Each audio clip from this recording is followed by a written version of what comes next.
we have, let me move this real quick. We have a real periodic table with real elements. Only 83 of them, but as you can see, technetium is missing from there. This is the lanthanides and actinides here. We have all the ones around thorium and uranium are missing, obviously. Anything past bismuth here, except for thorium and uranium, is missing here. And we don't have promethium, that's why there's a gap there. And you can see all these are similar, because they're all alkali metals. I think even lithium is, but it's a little different. These are all in ampules here, because they're pretty reactive, except magnesium is not that reactive, and beryllium. But these are pretty reactive with oxygen. This is what I meant by reactive, is with oxygen. Calcium, strontium, and barium. And then there's just all the D block metals. This is the D block right here. It starts here. And yes, that does include lutetium. Is a D block metal. The super dense metals start here and include all these up to gold. Also, uranium's pretty dense, about similar to gold's density. This is the end of the D block here. Zinc, cadmium, and mercury. Then we have this is the S shell here. The S block. Hydrogen and helium. Which you could technically put over there if you were sorting by which subshell it's in. But I put hydrogen over there because it's a non-metal. Because I'm about to show you where the non-metal metal line is. So, bismuth's a metal. Oh yeah. First of all, the P block is this. Everything here and to the right. Some of them are, this is where all the non-metals and metalloids are. But there's also metals here too. The only exception to non-metals being outside of the P block is hydrogen and helium. But that's only because there's no P block in the first period. If there is a P block in the period, then that's usually where the non-metals are. And actually, that's where the end of the period is the P block, except for the first period. So for the P block, we have, these are post-transition metals. Thallium, lead, bismuth, indium, tin, gallium. Technically, aluminum is a post-transition metal too, because it's in the P block. And yeah, that's all the post-transition metals. Then we have the metalloids. We have tellurium, antimony, germanium, arsenic. Just turn arsenic around there. Silicon, and boron. So it's that one, those two, and those two. So you can see there's like a barrier here. And polonium's supposed to be a metal. And then we have the non-metals. Iodine, xenon, selenium, bromine, krypton, phosphorus, sulfur, chlorine, argon. That's supposed to be over there. Carbon, nitrogen, oxygen, fluorine, neon. I just said neon for argon, didn't I? No, that's argon. And that's neon. Let's hope I didn't confuse the two. They're not similar at all. Actually, they are. They're both noble gases. So they are kind of similar. And then for the lanthanides, basically here's how you would do it. In between, let's see. So you see how barium here is 56 and lutetium here is 71. Basically, cut right through here. Cut right through here and move everything to the left, over to the left, about this distance. So you can fit all of these elements in between this one and this one. But it would also make these and these would have a big gap between them, like there is between here and here. There would be a big gap. And just like there would be between hydrogen and helium if hydrogen was over here, which it usually is. There's a big gap there, a big gap there, and there should be a big gap here for the lanthanides. So 56 to 71, this is 57 to 70. It fits in between. Well, I don't have 61. I also don't have 43, and then anything after 83 I don't have except for 90 and 92, which is thorium, weakly radioactive, and uranium. Slightly more radioactive, but still weakly radioactive.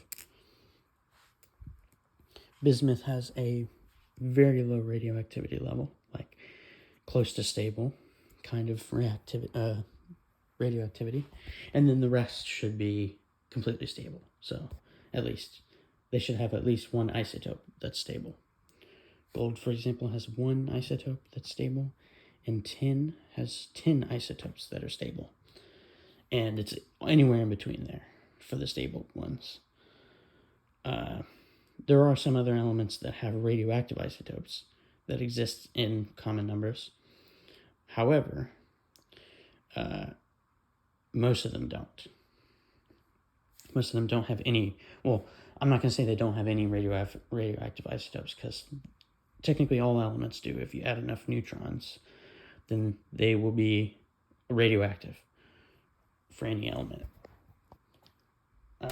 Yeah, at the start here we have hydrogen, helium, lithium, beryllium, boron, carbon, nitrogen, oxygen, fluorine, neon, sodium, magnesium, aluminum, silicon, phosphorus, sulfur, chlorine, argon, potassium, calcium, scandium, titanium, vanadium, chromium, manganese, iron, cobalt, nickel, copper, zinc, gallium, germanium, arsenic, selenium, bromine, krypton, rubidium, strontium, yttrium, zirconium, niobium, molybdenum. Technetium is that blank spot.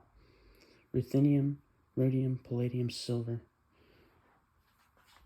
cadmium, indium, tin, antimony, tellurium, iodine, xenon, cesium, barium, lanthanum, cerium, praseodymium, neodymium, promethium, samarium, europium, gallium, terbium, dysprosium, holmium, erbium, thulium, ytterbium, lutetium, hafnium, tantalum, tungsten, rhenium, osmium, iridium, platinum, gold, mercury, thallium, lead, bismuth, polonium, acetine, radon, francium, radium, actinium, thorium, protactinium, uranium, neptunium, plutonium, americium, curium, berkelium, californium, einsteinium, fermium, mendelevium, nobelium, lawrencium,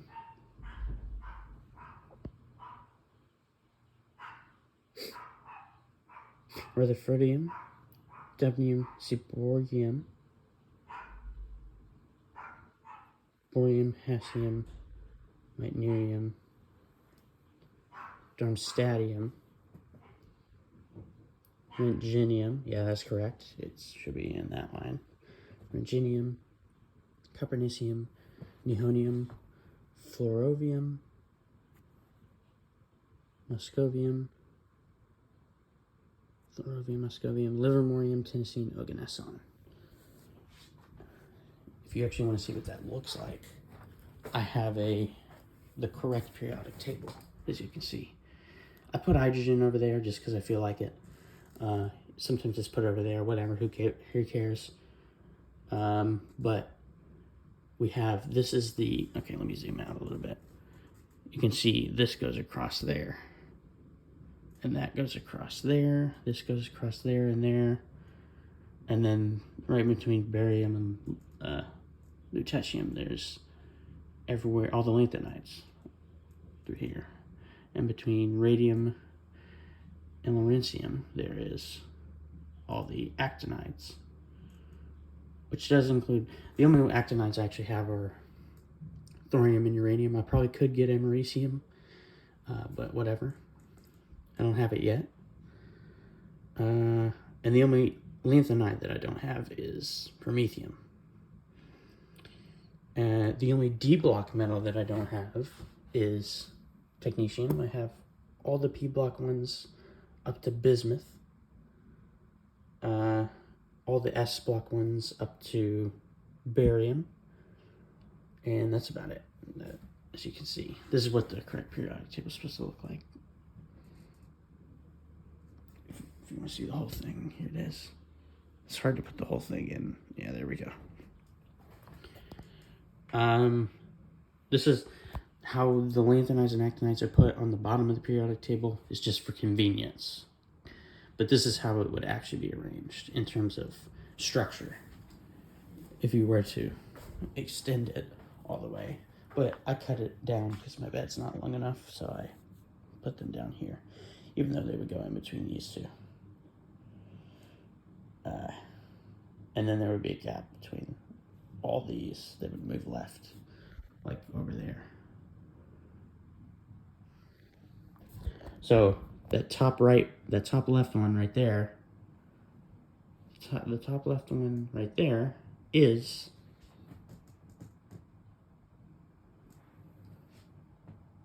that should be this one. Scandium.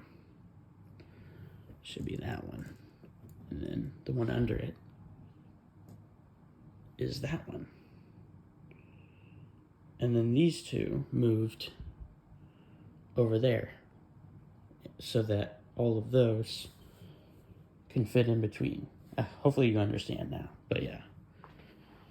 If you want to know my favorite elements in terms of stacking, it would be the precious metals. So here are the precious metals. I'll give you a closer view of them. There's ruthenium, rhodium, palladium, silver, rhenium, osmium, iridium, platinum, gold. That's the precious metals there, as you can see. If technetium weren't radioactive, it might be a precious metal, depending on how rare it was. Because rhenium is very rare, rarer than some of these other precious metals, but it's not considered one all the time. But I would definitely consider it a precious metal because of how rare it is. Very rare. High density, but tungsten has high density and it's not a precious metal, same with uranium. That's not my only criteria though.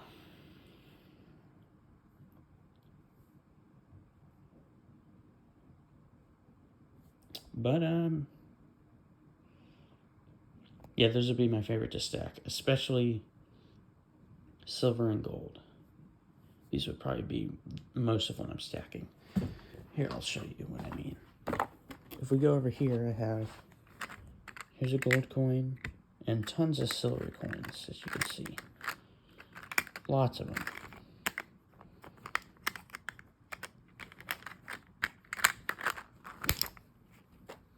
Okay, I should probably put these up now because this is over $6,000 in, actually it's probably closer to $7,000 in value, or at least in cost. It might be like 3 or 4, maybe 5,000 in value. But the labor cost of actually isolating all these is a lot, so that's why it costs so much. Oh yeah, my favorite element might be probably gold or osmium, or maybe iridium. There's gold. Here's iridium. They have a coin one on the Element Coin website, but it's $1,500 fucking dollars. So, and osmium is the densest metal. The reason I like iridium so much is because it's the most expensive, second densest, and least abundant in Earth's crust of any element that's stable. So that's a reason to like it. So that has a lot of unique things going for it. Osmium is the densest and potentially the hardest material element. And gold is just renowned for being really cool. So